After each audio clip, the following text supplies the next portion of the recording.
Steve Chaggaris is our CBS News senior political editor, and Lynda Tran is a CBSN political contributor and a founding partner at 270 Strategies. Before we begin, we should disclose that several employees at 270 Strategies do some work for the Hillary Clinton campaign. However, Lynda herself does not. All right, first, let's get into it. Your reaction to the overall debate. I mean, raucous, shouty, but substantial. So much shouting. Right. It was so loud. They have microphones right there. It's New York, Steve. I know. But it just, to me, it was indicative of how much pressure there is in this campaign for both of them. I mean, Hillary Clinton wants to move on from the whole Bernie Sanders fun, I guess you could call it, from the last few months, and wants to just start focusing on the general election. And a big win in New York will help her do that. And Sanders knows that if he doesn't have a big win in New York, then that really gets him further behind in the delegate count. And so he's got to continue his momentum by winning in New York. So a lot of pressure there. I think you saw it in just the volume of their voices. What about you, Lynda? What do you think? Yeah, I mean, I think that in terms of the details and the substance, there were no issues that we hadn't really heard about before, except for notably fracking and also the whole issue with the Palestinian-Israeli conflict. Those were different, tax returns different, but for the most part, the substance remained the same. I think both sides scored some points, right? Hillary was able to score on specifics and judgment, and Bernie Sanders was certainly able to score when it came to Social Security and, Wall Street money. I think certainly some people may call it a spirited debate. Others may characterize it as negative. They really sort of ripped into each other. And I gotta wonder, Bernie Sanders really has sort of sold himself on the candidate of hope and change in a way. Going negative, is that going to hurt him? I don't know if it's going to hurt him. I mean, again, we're in a very spirited campaign right now, and we're getting close to the end. I mean, whether it's actually going to officially end in April or May, or we're going to take this all the way to June, it's going to end shortly, and the pressure is on. And so they're trying to draw distinctions. And yes, has he said some things that maybe he regrets, calling her unqualified? Clearly, he said that he didn't want to use that word. Maybe he should use a different word. Fine. She said some things as well that it maybe offended him as well at the same time.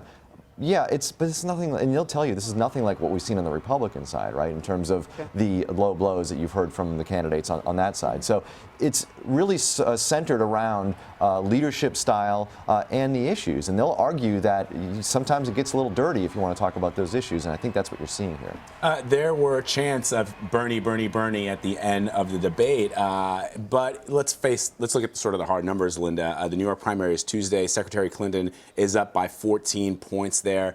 I mean, even though the crowd seemed at the end to be sort of cheering Bernie Sanders on, are we just seeing finally this candidate, because he's in Rome today to do 15 minutes in the Vatican. I don't even know if the Pope is going to be there. The question is, are we sort of seeing perhaps the light at the end of the tunnel where he realizes, look, I got my points out there, I said what I needed to say, but the math is not in my favor? There have been a number of curious developments recently. So one was this postmortem that happened in the New York Times among his senior staff before the actual campaign is over. That was weird.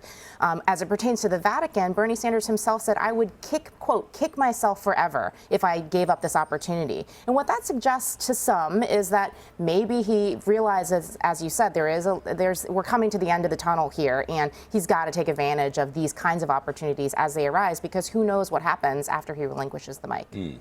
Speaking of the numbers, Bernie Sanders' campaign manager was on CBSN last night, and he said that, of course, they're going to take the campaign all the way to the convention, and that if Clinton doesn't get the necessary 2,383 delegates needed, they have a good shot.